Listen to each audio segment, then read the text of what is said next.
desire, and nothing else matters. You're my delight, to you, Lord, I sing hallelujah.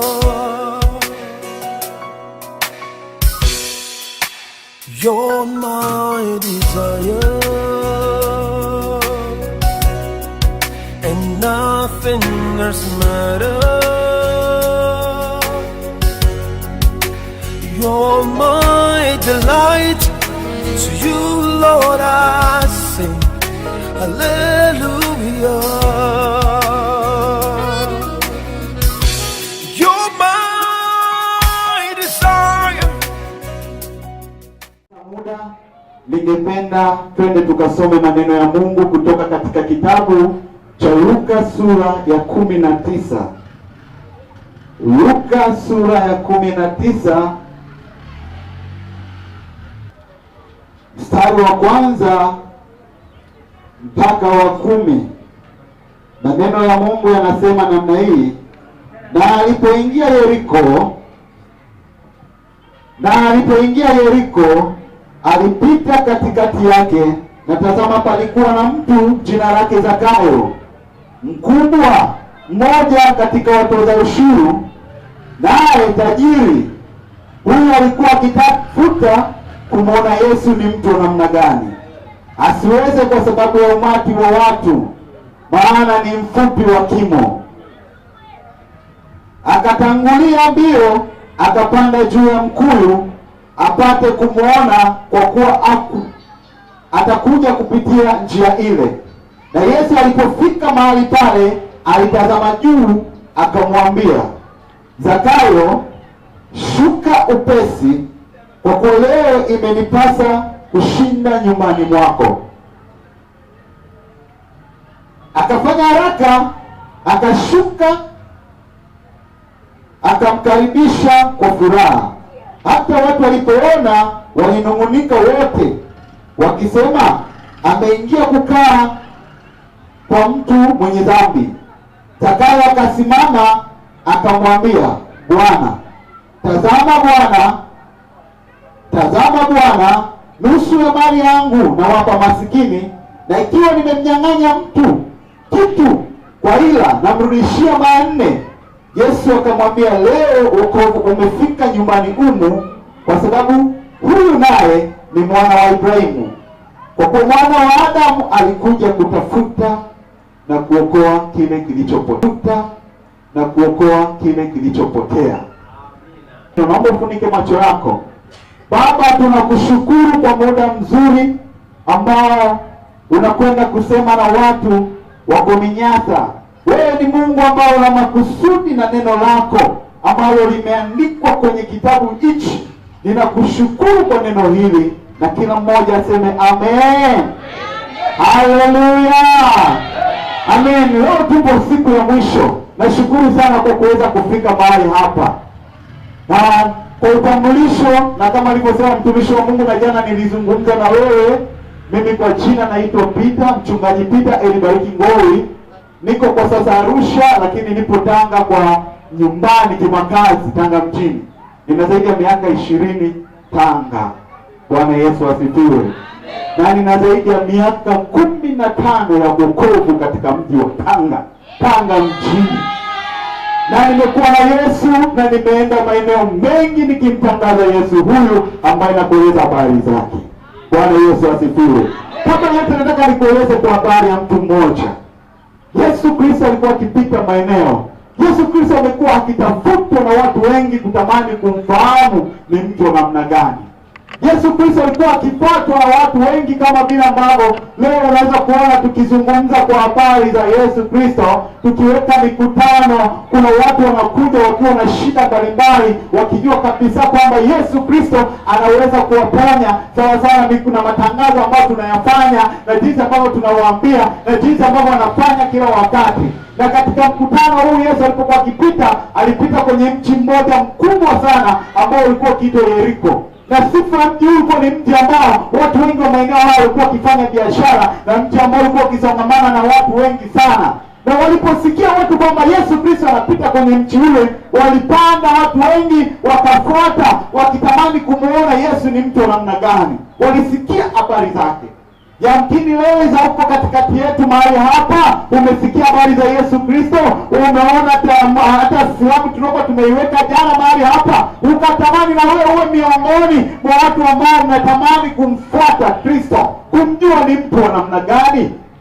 Labda unajaribu mbinu nyingi kwa kusoma hata vitabu kutaka kumjua Yesu ni mtu wa namna gani, aliishi vipi na yukoje. Na Zakayo alikuwa ni miongoni mwa watu ambao walitamani kumjua Yesu Kristo ni mtu wa namna gani. Yesu Kristo alikuwa akipita kwenye mji, na mji ulikuwa maarufu sana, watu wengi waliweza kumfuata. Na katika mji huo kulikuwa kuna mtu mmoja akiitwa Zakayo. Biblia inasema alikuwa ni mtu mkubwa mwenye cheo, mtu ambaye alikuwa maarufu kwenye ule mji kwa sababu ya kazi zake. Biblia inasema alikuwa ni mtoza ushuru. Tunafahamu watu ambao wanatoza ushuru, watu ambao wanafanya kazi kwenye bima, watu wanaofanya kazi kwenye TRA, watu ambao walikuwa na uwezo. Zakayo alikuwa ni miongoni mwa watu hao. Walisikia habari za Yesu, alisikia habari za Yesu, lakini alikuwa amfahamu Yesu ni namna gani. Alitamani kumjua Yesu yukoje, alitamani kufahamu Yesu yukoje. Bwana Yesu asifiwe. Haleluya. Haleluya. Alipokuwa ikipita Yesu katikati, makundi ya watu, watoto, wamama, wanawake walikuwa wakizingira wakitamani na wao wamwangalie.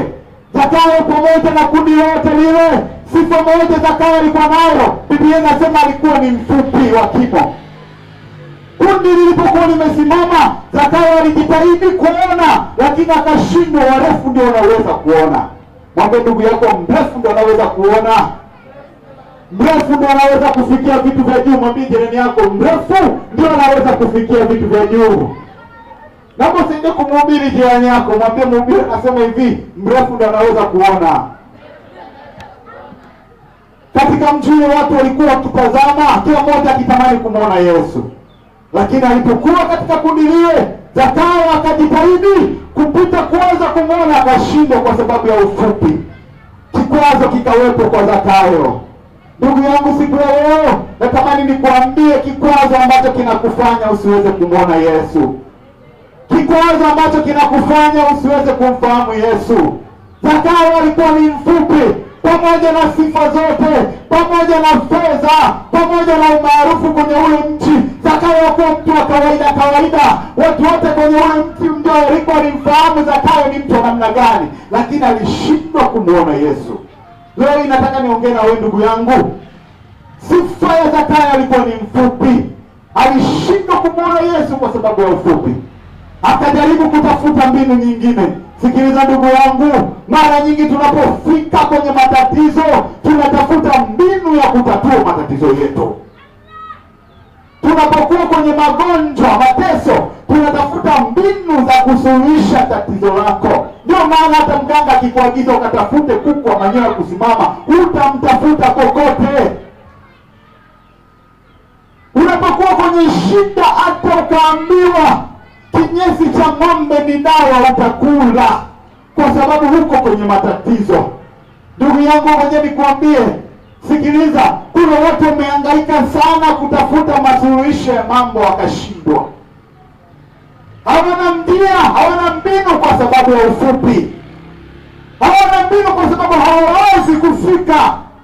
Hawana mbinu nyingine, umefika hata kwenye dini ikawafikisha mwisho. Una dini yako nzuri, lakini umefika unaoni jibu la matatizo yako.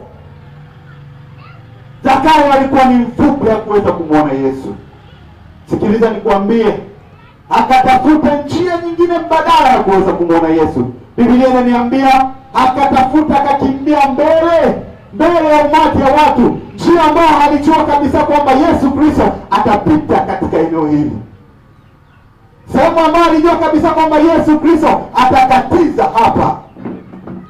Sehemu ambayo alijua kabisa Yesu Kristo atapita pale katikati ya ule mji. Zakayo akapanda juu ya mti. Ngoja nikwambie ndugu yangu, jioni ya leo ambao unasikia sauti hii, sikiliza, Mungu hakunituma kuja mahali hapa kwa makusudi, hapo makusudi mbaya. Hakunituma kuja mahali hapa kwa kusudi baya. Mungu ana makusudi na maisha yako. Zakayo alipoona umati mwingi akatafuta mbinu mbadala. Ndivyo tunavyofanyaga.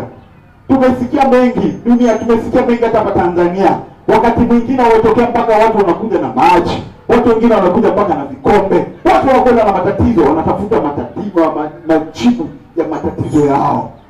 Zakayo alikuwa na tatizo la kuhitaji kumfahamu Kristo ni mtu namna gani, Yesu ni mtu namna gani. Na wengi leo tumefika, tumekoma, tunahitaji kujua, maana umeshikiwa ukuta wa dini unasema achana na hayo mambo ya Kristo sio ya imani yetu. Sikiliza nikwambie ndugu yangu, huo ni ukuta. Watu wamekaa mbele, wamekutana, huwezi kumuona Yesu. Wakati mwingine umefika hata kaamua imani yetu atuamini. Na juzi nilikuwa naongea na ndugu mmoja hapa, nikamwambia hivi, kama ukitaka uwe mtu mzuri wa dini, hakikisha unamjua Yesu Kristo, kwa sababu kwenye vitabu vyote ameandikwa. Mwanaume huyo ameandikwa kwenye vitabu vyote vya imani unavyovijua wewe. Mwanaume huyo ameandikwa kila mahali, na stori yake imeandikwa kwenye kumbukumbu ya vitabu vya miaka mingi. Haleluya! Bwana Yesu asifiwe. Akabu mwanaume huyu akawa anapita katikati ya ule mji wa Yeriko.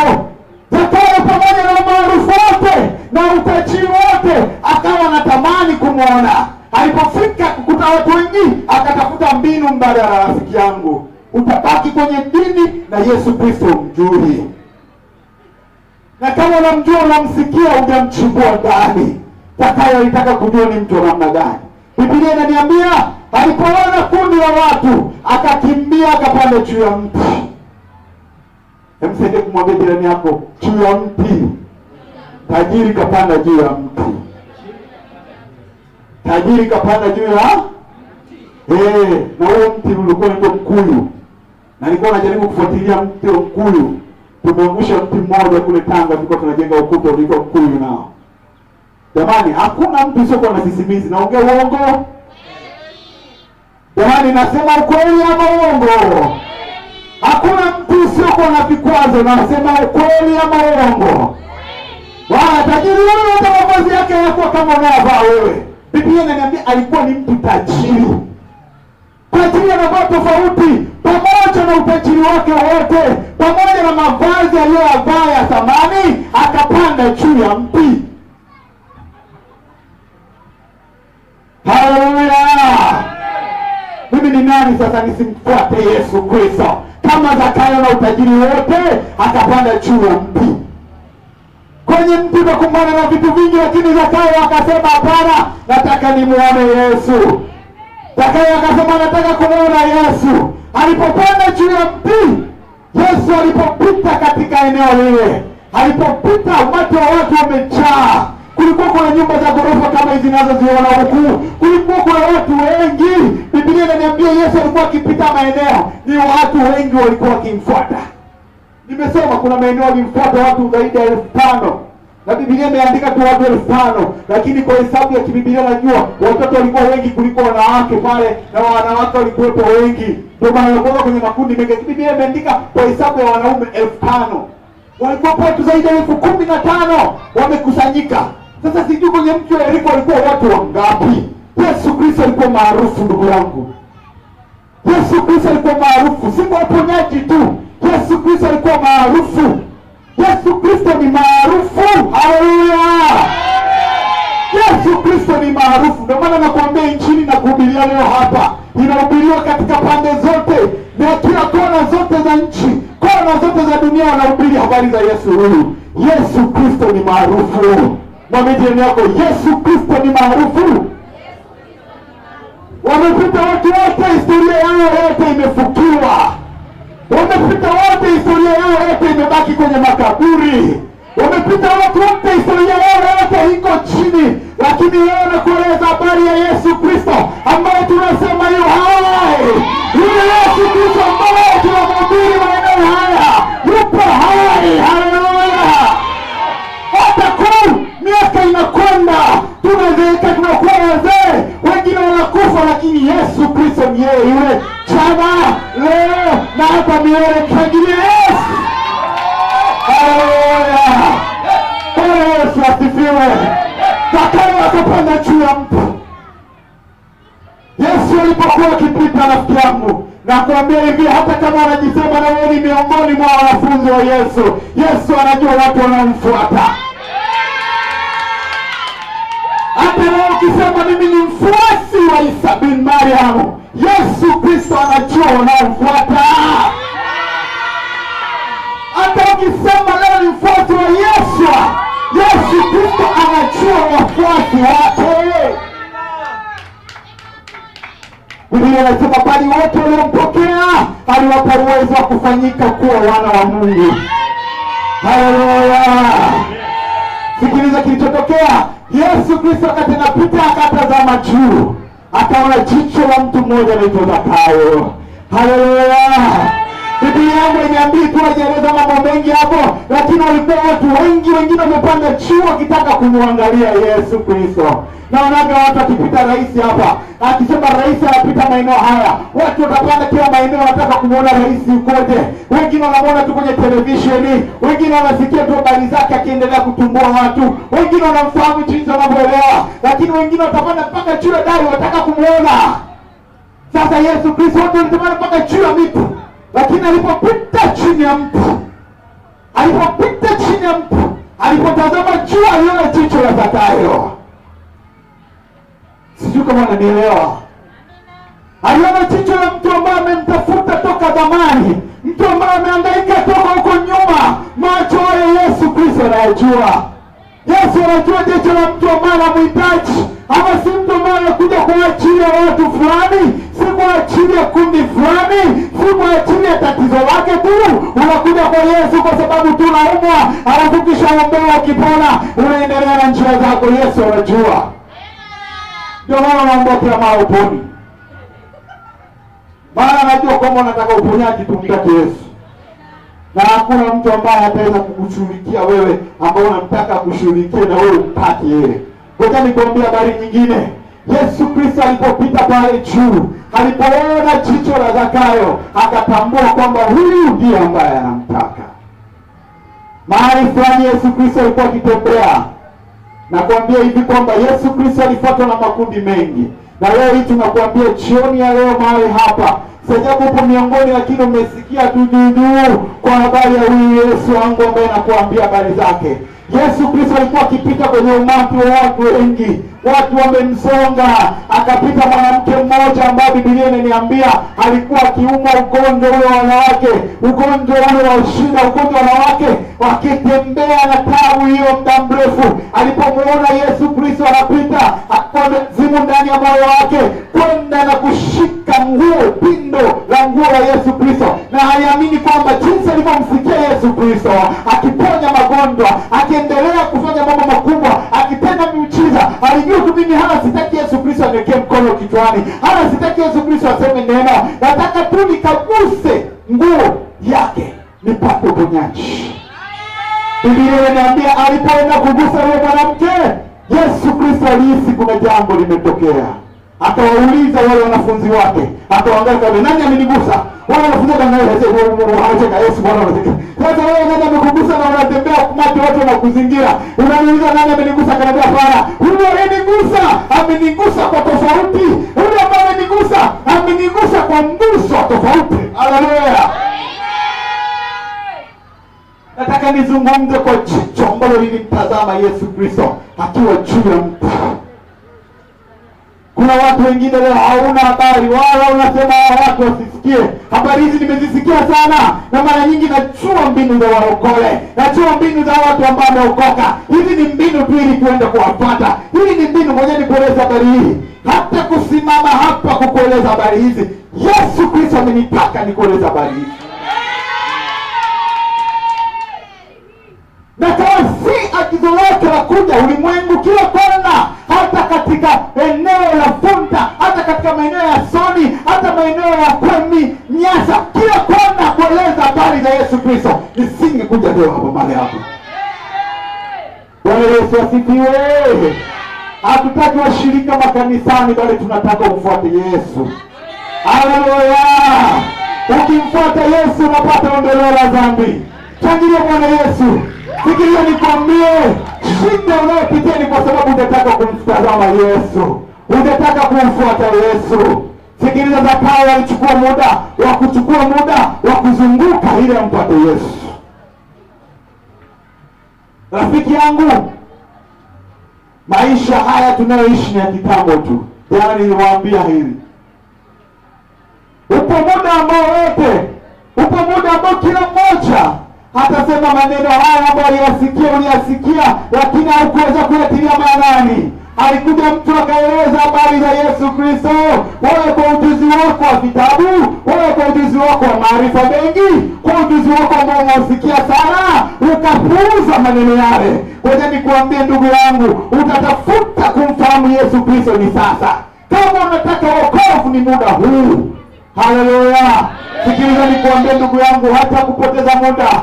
Sijui ni muda gani umeelekewa. Ndugu mmoja kwenye mkutano mkubwa kama huu, alikuwa mkubwa zaidi ya huu, lakini ni maeneo ambayo ni pembezoni mwa barabara. Alikuwa akieleza habari hizi za Yesu, akawa anagoma, akamwona mwake akagoma. Wakati anagoma, kuna jirani yake amekaa kwenye mkutano nyuma anamsikiliza. Moyo wake ukasita, akaazima aondoke zake. Wakati anavuka barabara pande, gari ikapita ikamkanyaga akafa pale pale. Sikiliza nikwambie, kuna wakati wa kupuuza, lakini usipuuze neno la Mungu. Japo la kupuuza, lakini usipuuze habari za Yesu Kristo. Sikiliza nikwambie, habari hizi ninazokuambia leo, kama zingekuwa zinanunuliwa, rafiki yangu usingezisikia. Habari za wokovu, kama wokovu ungekuwa unanunuliwa, hata chini tunaongeza kumiliki wokovu huu. Lakini rafiki yangu unatolewa bure. Yesu Kristo alikuja kutafuta kilichopotea. Alipoona jicho la Zakayo, moja kwa moja akamwambia Zakayo, shuka upesi. Leo imenipendeza kuja nyumbani kwako. Yesu akabadilisha ratiba kwa mtu ambaye anamtafuta. Yesu alibadilisha ratiba kwa mtu ambaye anamtafuta. Haleluya. Bwana Yesu asifiwe. Sikiliza, baada ya kubadilisha ratiba, akaenda kwenye nyumba ya Zakayo. Biblia inaniambia baada ya Zakayo kutembelewa na Yesu nyumbani mwake, alipoona Yesu Kristo amefika nyumbani kwake, alipoona Yesu Kristo ameingia katika nyumba yake, alipoona wokovu leo umefika katika eneo lake, akazimu moyoni mwake kubadilika. Badiliko la kweli likaonekana mahali pale. Zakayo, Biblia inaniambia, alikuwa akitoza ushuru, wakati mwingine akidhulumu watu, wakati mwingine akichukua fedha kinyume na maelekezo, kinyume na maagizo. Biblia inaniambia kwamba akawarudishia mara 4. Akachukua fedha zile akarudisha mara 4 kwa watu ambao amewachukulia zile fedha. Sikiliza nikwambie, wokovu ukafika nyumbani kwake. Yesu akakiri akasema, leo wokovu umefika kwenye nyumba ya Zakayo. Rafiki yangu, nataka nizungumze na wewe ambao uko mahali hapa. Nataka nizungumze na wewe ambao uko mahali hapa, ndugu yangu. Sikiliza, moyo wako umefungwa na dhambi muda mrefu. Wakati mwingine utamani kwa sababu tuma ya kizuizi cha dini. Ngoja nikwambie ndugu yangu, tumeona vibao vingi vinavyotuelekeza maeneo ya kwenda, lakini vibao vyenyewe havijafika kwenye maeneo. Sijui kama unanielewa. Tumeona vibao vingi vinatuelekeza, wewe funta iko wapi? Funta iko kule, lakini kibao chenye hakijafika, kiko kwa minyasa. Na niliona nataka kusema, rafiki yangu, dini ni sawa na kibao. Na kama dini hakuna dini ambayo inayokuelekeza kwa habari ya maisha mazuri, kuishi kwa utakatifu, kwa habari ya kwenda mbinguni, kwa habari ya kiama kitakuwepo, hiyo dini sio sahihi rafiki yangu. Ngoja nikwambie, dini ni kibao kinachokuelekeza mbinguni kwa wapi, lakini dini yako haijafika mbinguni. Sijui kama unanielewa. Sijui kama unanielewa. Nipigie mkono kama unanielewa ninachosema. Haleluya. Ngoja nikwambie kitu kimoja. Kibao kile unakiona kinaelekeza Funda ilipo, lakini kibao hakijawahi kufika hata siku moja kule Funda. Naongea uongo? Kinaelekeza Soni kwa kule, lakini hakijawahi kufika Soni, si ndio? Sasa unapitaje, unaendaje Funda, unaangalia kibao chako kinakuelekeza vipi, si ndio? Rafiki yangu, kwenda mbinguni unaelekezwa na dini yako nzuri sana. Imani yako ni nzuri, wala sikatai, na waanzilishi wake ni wazuri sana, walikuwa ni watu wa Mungu wazuri sana, lakini shida ya hiyo kibao yako haijafika mbinguni. Inakuelekeza tu njia yako na mbinguni. Sasa Biblia inasema kwenye Yohana sura ya 14, Yesu Kristo anasema mimi ndimi njia ya kweli na uzima. Mtu hataweza kufika kwa Baba pasipo kwa njia ya mimi. Rafiki yangu, ngoja nikwambie, dini yako ni msaada tu wa kukuonyesha mbinguni. Wapi unapita unamhitaji Yesu. Wapi unapita unamhitaji Yesu. Zakayo alitambua hiyo, ndio maana akatafuta kila mbinu ya kuweza kumwona Yesu Kristo. Wakati mwingine kuna vikwazo vimekuwepo kwenye imani yako, vikwazo vimekuwepo kwenye familia, vikwazo vimekuwepo kwenye jamii. Mimi nikiokoka nitakuaje? Usiniambie mimi sijaokoka kwenye dini, mimi sijazaliwa kwenye wokovu. Mimi sijazaliwa nimeokoka. Na nina dini yangu kubwa kweli, nikihitaji hapa mtashangaa. Ambayo nimetoka huko. Dini ambayo iko kwa babu yangu. Na nimewacha kwa wale viongozi kwenye dini. Lakini Yesu Kristo ndiye alibadilisha maisha yangu. Yesu Kristo ndiye alibadilisha maisha yangu. Leo inakueleza kwa habari za huyu Yesu. Sikuelezi tu kwa utanda, na wala sitaki kukushawishi. Ninakueleza maneno ambayo Yesu Kristo alifanya katika maisha yangu. Yesu Kristo amebadili maisha. Na namshukuru Mungu, nimesoma dini zote, vibao vyote ninavyovijua ninavijua kindani. Ninasoma theology. Imani zote nazijua, mpaka Buddha wa Hindi naijua. Nimeshaingia mpaka kwenye jengo la Buddha, jengo la Wabaniani, nimeshaingia kwenye ibada kabisa. Na ninakuambia kitu ambacho najua. Imani zote nazifahamu na misingi yake. Na watu wamekudanganya najua. Watu unaelekeza siku najua. Watu unaingizwa kwenye shimo najua. Lakini sikuelezi kwa habari ya imani nzuri, hapana. Leo nataka nikueleze kwa habari ya Yesu. Ukimfuata Yesu Kristo, ukimpokea, basi watu watakuita wewe ni Mkristo tu. Kwa nini? Umemfuata Yesu. Bwana Yesu asifiwe. Naongea na mtu mmoja hapa kwa Minyasa, si ndio? Bwana Yesu asifiwe. Ngoja nikueleze rafiki yangu, hata kupoteza muda wakati ndio huru. Na muda ndio huru. Na hakuna mtu ambaye ameweka amana maisha yake. Na haujaniambia kabisa kwamba mimi nitaishi miaka 200, hakuna. Hautaniambia mimi naishi mpaka miaka 70, hujui. Na leo watu kifikisha miaka 40 wamechoka, vijana wamechoka. Na wengine wanasema mimi nitaokoka mpaka nitakapokuwa mzee. Watu miaka 50 wanaitafuta. Ukimwona mzee ameshiba umri, mpongeze kabisa, mwambie mzee pole, hongera. Umefikisha miaka 70, hongera. Lakini kama hujaokoka isee, rafiki yangu, Yesu anakupenda. Sikiliza nikwambie, katika maisha tunayoishi mwanadamu ni mafupi sana. Kuna wakati ambako utakuita kufika mwisho wako. Na wengi tunafahamu mwisho wa mwanadamu ni kaburini, si ndio? Hata ile ibada nyingine yote itakao kufanya ukiwa kaburini hautaokoka, rafiki yangu. Haleluya. Bwana Yesu asifiwe. Naomba watoto mtulie. Watoto, hello. Watoto, naomba mtulie. Mtulie. Bwana Yesu asifiwe. Amen. Rafiki yangu, nikwambie muda huu. Na ni muda mzuri sana ambao natamani kuzungumza na wewe kwa undani zaidi. Rafiki yangu, maisha yako unayachua na Mungu anayachua. Na maana ya maisha yako ni wewe binafsi. Wala hakuhitaji kuniambia kwamba mimi nina uhakika wa kuishi miaka fulani, huna. Wala usitazamie kwamba kuna misa itafanyika baada ya kifo. Ngoja nikwambie wazi, na umedanganywa hivyo mara nyingi. Sikiliza nikwambie, hakuna misa itakayokusaidia kama unaishi maisha ambayo yapendezi Mungu sasa hivi. Kama utaokoka, sikiliza nikwambie, kama utaokoka na umekufa, hakuna misa itakayokusaidia wewe kuweza kufika mahali pazuri.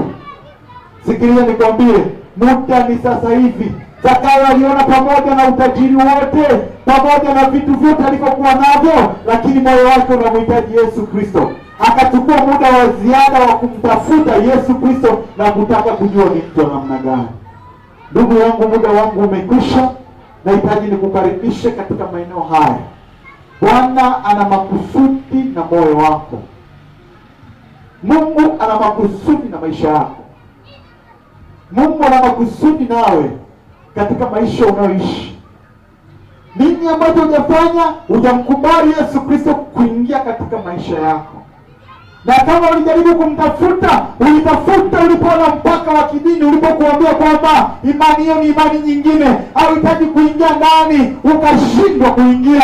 Kwa sababu gani? Umewekewa mipaka na ufupi wako, umeshindwa kumfahamu Yesu Kristo. Nimekuambia awali kwamba Yesu Kristo hakuja na dini. Yeye alizikuta dini hapa duniani, na alipoondoka dini mpaka leo zinaanzishwa tu. Kwa hiyo nikwambie, Yesu Kristo alikuja kutafuta kile kilichopotea.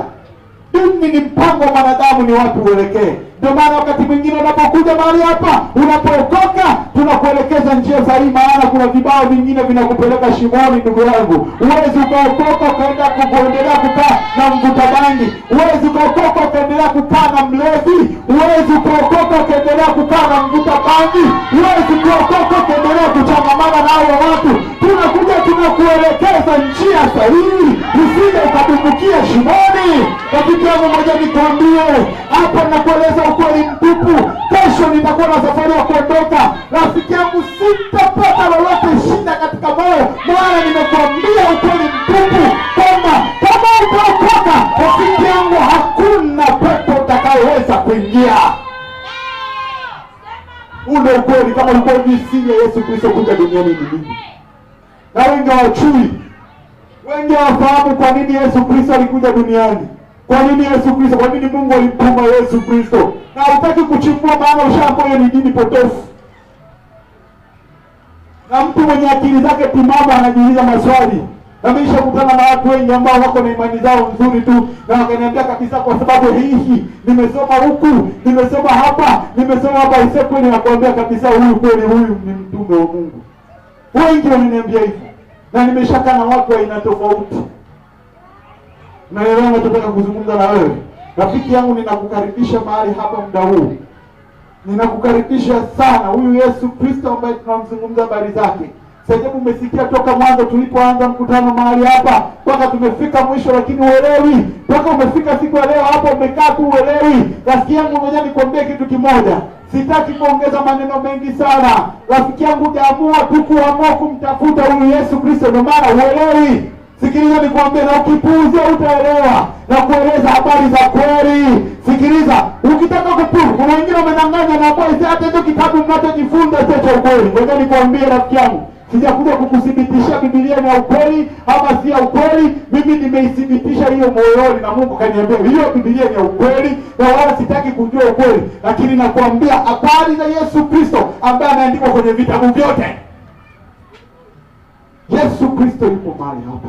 Nikukaribishe muda huu, wakati waimbaji wetu wanakwenda kuimba. Naomba usogee mbele huko. Naomba watu wote tuliokuwepo kule niwakaribishe mje mahali hapa. Natamani tuzungumze neno la baraka katika maisha yako, neno la baraka katika familia yako, neno la baraka katika ndoa yako, neno la baraka katika biashara yako, neno la baraka hata kama hutaki kumpokea Yesu leo kwa muda wako tu. Kuna watu ambao wamempokea Yesu Kristo wakiwa pembezoni kabisa mwa miji, wakiwa wenyewe tu wamefunguliwa vihaya, wamefunguliwa kwenye vitabu, wameweza kufahamu na wakamfuata Yesu Kristo. Ngoja nikwambie ndugu yangu, leo nazungumza na wewe habari hizi za ukweli kabisa ambazo Yesu Kristo anazungumza na amefanya na anazungumza kila wakati na watu wa maeneo mbalimbali. Leo Mungu ana makusudi ambayo uko katikati hapa na unatamani kumpa Yesu maisha yako. Sikiliza, sikuambii kwa habari ya dini ya Ukristo, wala sikuambii kwa habari ya dini yoyote. Nimekueleza habari za Isa. Rafiki yangu ambaye uko mahali hapa na unahitaji Yesu katika maisha yako, wewe ndio ukaribie mbele. Nikukaribishe mahali hapa kwa ujasiri mkubwa kabisa ndani ya moyo wako. Mwambie Yesu Kristo nakuhitaji.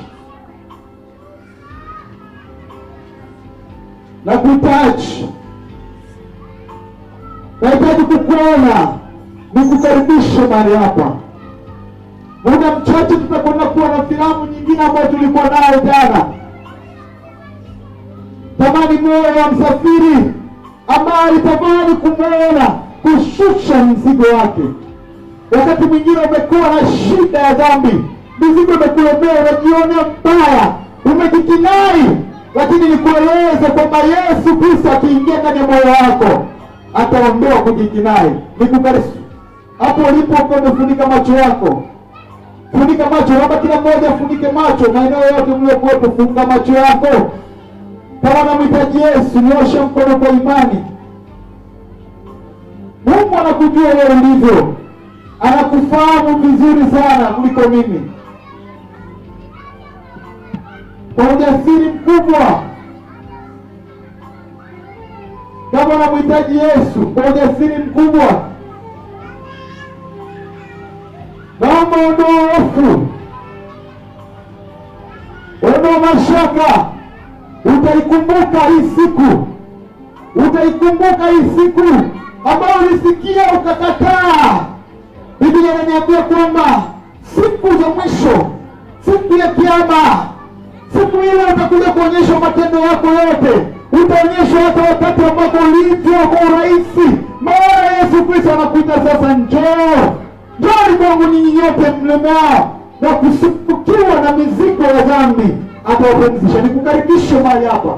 Kwa urahisi anakuita njoo, karibu kwake. Wala sikwambii ukitoka hapo ushike dini fulani, sikwambii hiyo, na kueleza habari za Yesu Kristo. Na hivyo moyo wako umekuwa mgumu, nikupe nafasi ya ziada nyingine, upendeleo. Hapo hapo ulipo kimoyo moyo, naomba unifuatishe sala hii. Hapo hapo ulipo kimoyo moyo, naomba unifuatishe sala hii. Naomba unifuatishe sala hii. Funga macho yako. Hauna aibu, jirani yako atakuangalia. Ndani ya moyo wako naweza kusema maneno haya: Bwana Mungu, ninakuja mbele zako leo.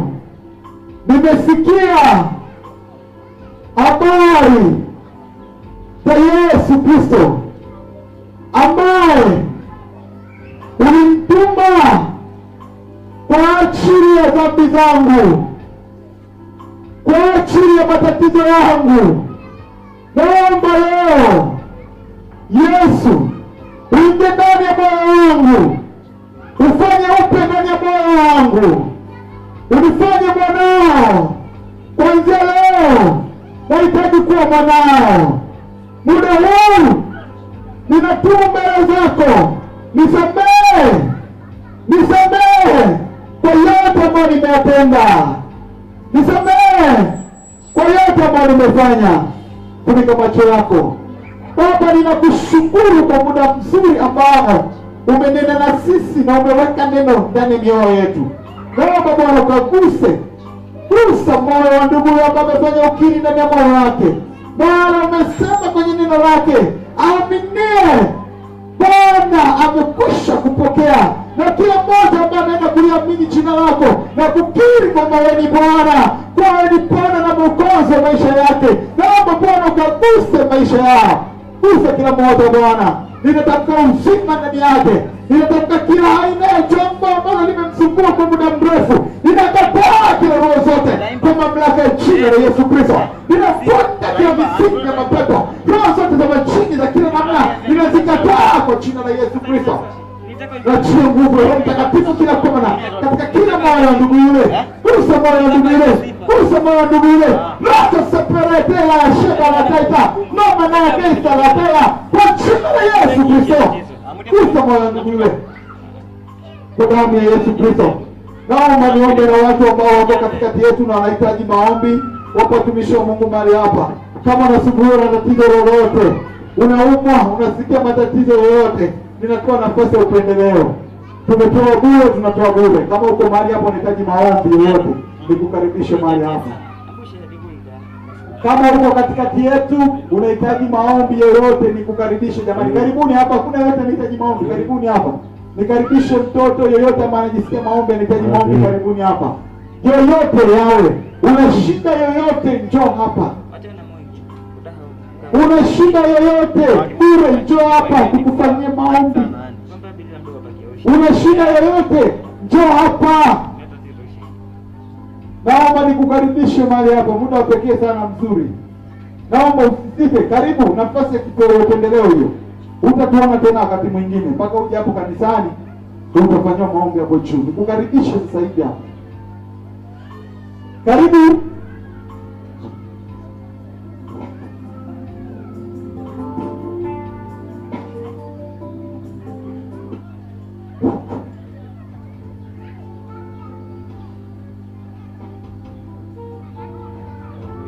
Tatizo la hili moyo.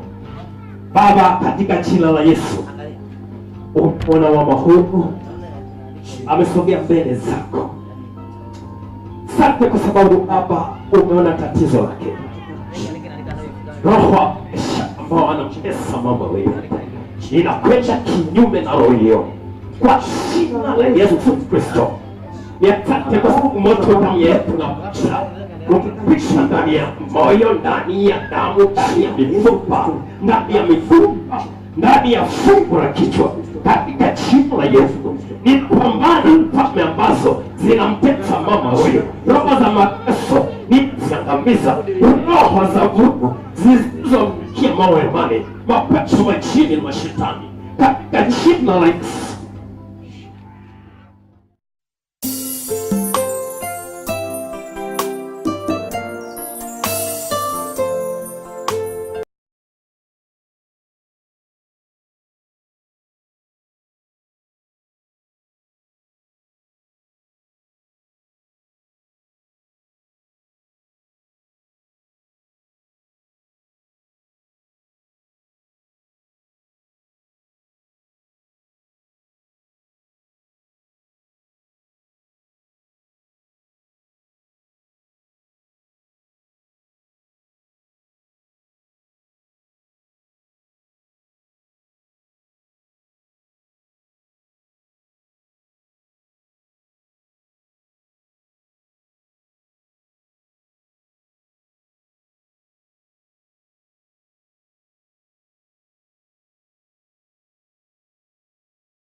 on